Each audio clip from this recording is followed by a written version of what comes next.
Olá pessoal, tudo bem com vocês? Dando sequência à nossa série de vídeos do canal Segurança em Ação, hoje nós falaremos sobre EPCs, equipamentos de proteção coletiva. Mas eu gostaria que vocês, antes de entrar nesse assunto, para quem está chegando agora no canal, deem uma olhadinha no card e vejam o vídeo anterior, onde o Gilvan trouxe uma abordagem sobre EPI. Eu acho importante sabermos sobre esses conceitos para a gente dar sequência e pegar uma série de vídeos trazendo informações de alguns conceitos dentro da área de segurança do trabalho, que para nós que somos da área é muito comum. EPC, EPI, eu costumo falar que há uma verdadeira sopa de letras dentro da segurança do trabalho.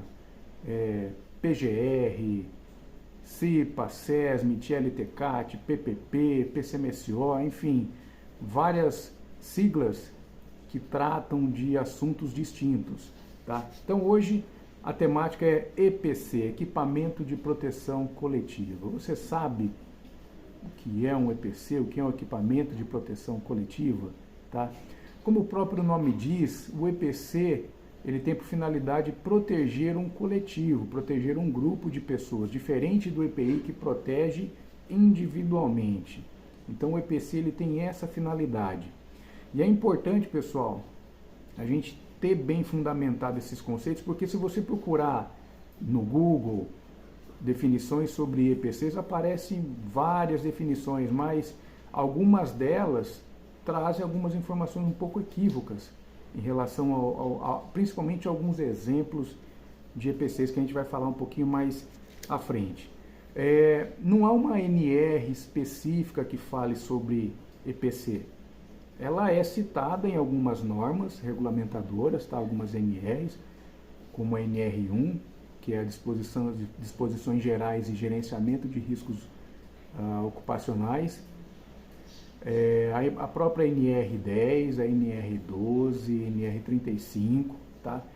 Há algumas citações nessas NRs, mas não há uma NR específica falando somente de EPC, tá? Então, se a gente pegar na própria NR1, são as Disposições Gerais de Gerenciamento de Risco Ocupacional, ela fala que é uma das atribuições do empregador a implantação, a adoção de medidas coletivas, que são os EPCs.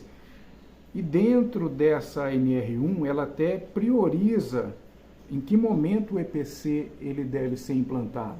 Então, primeiro de tudo, a empresa deve adotar como medida número 1 a eliminação do risco. Tá? Então, se não houver a possibilidade de eliminar o risco, eu entro com as medidas de proteções coletivas. Tá?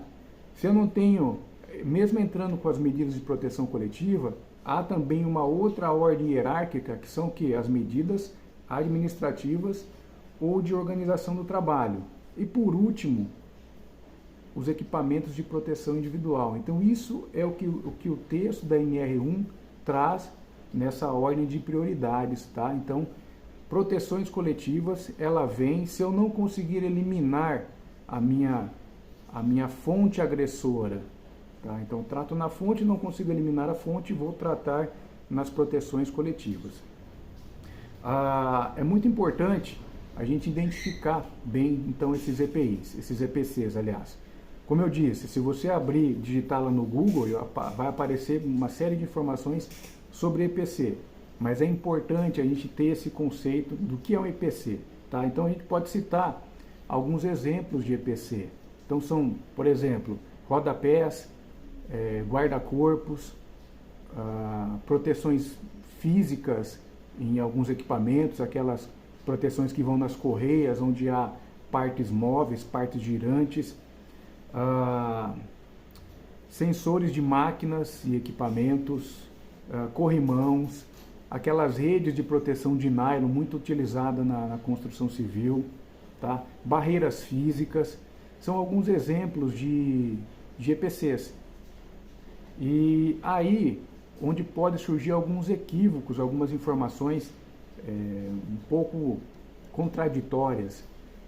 de EPCs. Então, vamos falar, por exemplo, aqui de extintor de incêndio. O que você acha? O extintor de incêndio ele é um EPC?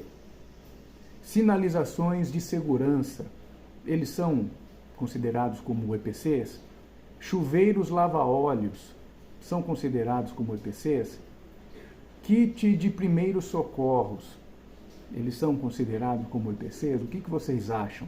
Deixe seus comentários até aí logo abaixo do vídeo, porque são algumas interpretações aí que, se você, como eu disse, procurar no Google, vai aparecer como sendo um EPC. Porém, eu costumo assistir algumas aulas de uma professora e auditora fiscal do trabalho, o nome dela é Mara Camisassa, ou Camissassa, que ela traz alguns conceitos interessantes, tá? Onde um extintor de incêndio, ele não é classificado como um EPC. Uma sinalização, ela também não classifica como um EPC. Porque o que é o EPC, no conceito trazido por essa auditora fiscal do trabalho? O EPC ele tem que depender da vontade humana, da ação humana, do desejo humano. Então, por exemplo, se você tem uma sinalização de segurança, primeiramente é preciso que a pessoa ela enxergue aquela sinalização, ela leia e interprete aquela sinalização e ela tenha o desejo de seguir aquilo que mostra aquela sinalização, tá? Então, esse é o conceito do EPC. E quando você pega até na própria NR18, que traz, a NR18 ela é voltada para a área da construção civil. Se você pegar o item da NR18, que é o item 18.3.1, preste atenção nos verbos que essa NR traz. Preste atenção. Então, a NR 18.3.1, os verbos são identificar, indicar, advertir, alertar. Esses são alguns verbos que definem, né, e que trazem esse conceito das sinalizações. Então, identificar locais, isolamentos, acessos, indicar saídas de emergência, alertar sobre o uso de EPI. Então, esse conceito de EPC, é muito bom a gente ter isso bem solidificado, bem fundamentado, para que nós não cometamos alguns equívocos quanto a esse entendimento, tá? Bom, eu acho que é isso. Então, esse conceito de EPC é o que eu queria passar para vocês, um pouquinho dessa informação.